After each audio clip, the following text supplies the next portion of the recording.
संवाद YouTube channel में आप सभी का बहुत बहुत स्वागत है। बीजेपी ने जो मूर्खता की उसको देखें। पहले तो इन्होंने 6 लोगों को अपने साथ लिया और वो मनु सिंघवी साहब जो बहुत बड़े वकील हैं, वरिष्ठ वकील हैं, उनको इन्होंने हराया। उसके बारे में बाद में बात करेंगे कि आखिर मनु सिंघवी से इनको क्या परेशानी।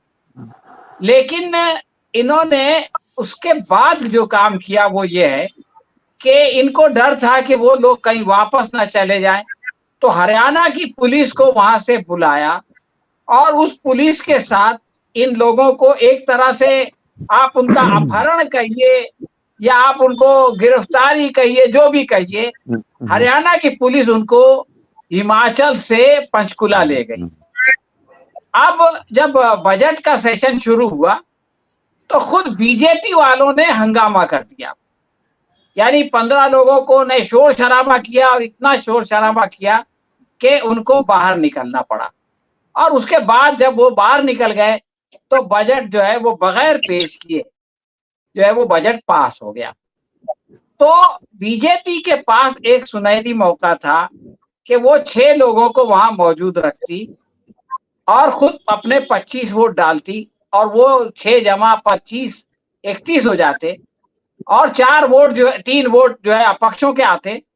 तो इस तरह से ये लोग एक आध और कांग्रेसी को तोड़ के अगर बजट को कामयाब होने से रोक देते तो वो एक तरह से मुख्यमंत्री के खिलाफ और सरकार के खिलाफ अविश्वास प्रस्ताव होता और ये सरकार चली जाती।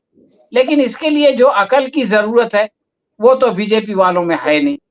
तो इसलिए इन्होंने मनु सिंघवी को तो बहरहाल राज्यसभा में जाने से रोक दिया, लेकिन एक सरकार को गिरा सकते थे ये लोग। यानी आप समझ लीजिए कि वीरभद्र सिंह के जो बेटे हैं, विक्रमादित्य क्या नाम है, उनको अपने साथ लेके ये सुखविंदर सिंह की सरकार को गिरा सकते थे, लेकिन ये सुनहरी मौका इनके हाथ से निकल गया।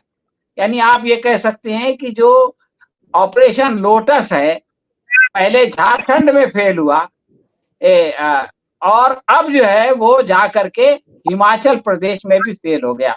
तो ये ऑपरेशन लोटस की एक के बाद एक दूसरा फेलियर है। इन्होंने दिल्ली में भी कोशिश की थी, वहां भी ये लोग कामयाब नहीं हुए। तो इनके अंदर हिम्मत तो है नहीं कि विपक्ष के सामने इलेक्शन लड़के उसको हरा सके। इसलिए ये चाहते हैं कि विपक्ष के लोगों को खरीदें, उनको डराएं, उनको जेल भेजें और फिर ये कि जैसे अपने मुकाबले में जो पहलवान है उसके हाथ पैर बांध दें और फिर उसके सीने पे चढ़ के बैठ जाएं। तो ये तो कोई बहादुरी की बात नहीं है। अब मैं आगे एक दो बातें कहना चाहता हूं हिमाचल के बारे में। सबसे बड़ा सवाल ये है कि आखिर बीजेपी ये कर क्यों रही है। ये जो डेस्परेशन है, ये जो इनकी हड़बड़ाहट है, इसका कारण हमको जानने की कोशिश करना चाहिए। तो मेरे ख्याल में इसका कारण जो है वो भारत जोड़ो यात्रा है। यानी एक तरफ तो राहुल गांधी जो है वो भारत को जोड़ने की कोशिश कर रहे हैं और उससे परेशान होकर के बीजेपी जो है वो विपक्ष को तोड़ने की मुहिम में लगी हुई है। विपक्ष की तोड़ने का जो है वो उसने मुहिम छेड़ी हुई है। तो अब ये लड़ाई है भारत जोड़ो और विपक्ष तोड़ो के बीच। इसलिए जब ये यात्रा बिहार में आई तो इन्होंने बिहार की सरकार गिराई, झारखंड में गई तो झारखंड की सरकार गिराने की कोशिश की, गिर नहीं सकी। उसके बाद यूपी में आई तो इन्होंने जो है वो जयंत चौधरी को अलग किया। उसके बाद जब मध्य प्रदेश जा रही थी तो इन्होंने हवा बनाई कि कमलनाथ निकल रहे हैं और 22 जो है वो विधायक निकल रहे हैं, वो गलत हो गया। यूपी में जब अखिलेश और कांग्रेस साथ आ गए तो इनकी बेचैनी बहुत बढ़ गई और ये जनता में एक बात ये कहना चाहते हैं, जनता को मायूस करना चाहते हैं कि भाई इंडिया अलायंस तो जीत नहीं सकता, इसलिए वोट देने की जरूरत नहीं है। तो जो इनके जो खिलाफ लोग हैं वो तो वोट न दें मायूस होके, और जो इनके भक्त हैं वो जा जाके ठप्पा मारें और इस तरह से ये जीत जाए। तो मैं ये समझता हूं कि ये जो रणनीति है ये कामयाब नहीं होगी। जनता इतनी बेवकूफ नहीं है जितना ये समझते हैं। अब 2 बातें और मैं करना चाहता हूं। एक तो मनु सिंघवी को इन्होंने क्यों हराया। देखिए मनु सिंघवी जो है वो इस सरकार के खिलाफ सुप्रीम कोर्ट में हमेशा लड़ते रहे हैं और उनकी जो सबसे बड़ी कामयाबी है वो राहुल गांधी की जमानत है। यानी आपके अपने स्टेट में सूरत में जो फैसला हुआ आप जानती हैं, और उसके बाद जिस तरह से अहमदाबाद में हाई कोर्ट ने उस फैसले को सही करार दिया वो भी आप जानती हैं।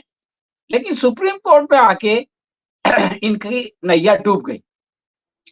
तो ये मनु सिंघवी से बहुत नाराज हैं उस वजह से भी, और उसके बाद सारे फैसले जो सुप्रीम कोर्ट में एक के बाद एक आ रहे हैं।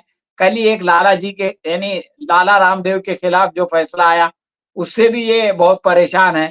चंडीगढ़ के फैसले से, बॉन्ड के फैसले से, इन सारे केसेस में आप ये देखेंगे कि मनु सिंघवी सबसे आगे आगे रहते हैं। तो इनको एक तरह से उनसे जो खींच है, दिल में नफरत है, तो ये चाहते थे कि वो किसी तरह सांसद ना बने और इस वजह से इन्होंने उससे एक बदले की भावना से ये काम किया।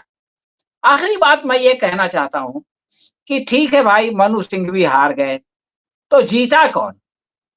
जीतने वाले का नाम हर्ष महाजन है, वीरभद्र सिंह के बहुत करीब थे। तो ये बात तो सही है कि आपने एक कांग्रेसी को हराया, लेकिन जिसको आपने जिताया वो भी कोई आपकी संघ की शाखा से नहीं आया है। वो कोई नागपुर को जो है वो सलाम करने वाला नहीं है, बल्कि वो भी जो है वो आपका मुखालिफ कांग्रेस पार्टी का आदमी है। और न सिर्फ ये कि इन्होंने उनको सांसद बनाया, बल्कि अशोक चौहान को हमारे महाराष्ट्र से सांसद बना दिया और मिलिंद देवरा को बना दिया। इस तरह से आप ये देखेंगे कि मोदी जी एक एक करके संघ वालों को किनारे कर रहे हैं, उनको सांसद में नहीं भेज रहे, और कांग्रेसियों को जो है वो कमल थमा के जो है वो संसद में भेज रहे हैं। यानी जो सिचुएशन बन रही है वो ये है कि भाजपा आहिस्ता आहिस्ता संघ मुक्त होती जा रही है और कांग्रेस युक्त होती जा रही है। ये मोदी जी का बहुत ही अनोखा जो है वो प्रयोग है जो चल रहा है, और इसकी कितनी बड़ी कीमत संघ को चुकानी पड़ेगी और कितनी बड़ी कीमत खुद मोदी जी चुकाएंगे ये तो समय बताएगा। लेकिन ये चंडीगढ़ में जो कुछ हुआ, हिमाचल में जो कुछ हुआ, झारखंड में जो कुछ हुआ, इससे जो है वो बीजेपी दिन ब दिन एक्सपोज हो रही है। जनता देख रही है कि ये जो है उनके वोट को जीत नहीं सकते, ये उनके वोट चोरी करते हैं, ये सरकारों को हरा नहीं सकते, ये सरकारें जो है वो चोर दरवाजे से गिराते हैं। तो जनता इंतजार कर रही है और जब चुनाव आएंगे तो जनता जो है इनको सबक सिखाएगी। शुक्रिया। जी, बहुत बहुत शुक्रिया डॉक्टर सलीम खान जी। तो अब मैं यहाँ पर जो आपने दो बातें रखी उनको मैंने खास गौर किया। डॉक्टर सलीम खान जी ने कहा कि भी जब से ये भारत जोड़ो न्याय यात्रा राहुल गांधी की जी चल पड़ी है, तभी से ही बीजेपी ने विपक्ष तोड़ो का काम शुरू कर दिया है। तो ये बात कहीं कहीं कुछ सच भी साबित होती है, जो उदाहरण आपने दिए उसको देखते हुए। दूसरा, आपने एक और बहुत बड़ी बात करी और बहुत अच्छी बात करी है कि जो नरेंद्र मोदी जी का एक सपना था कि कांग्रेस मुक्त भारत करना चाहते थे, परंतु अब ऐसा हो गया है कि कांग्रेस युक्त भाजपा हो गई है और सभी के सभी भाजपा में जाके वहां पे सेट हो गए हैं, और जो बेचारे भाजपा वाले दरिया बिछाते थे वो दरिया ही बिछाते हुए रह गए हैं।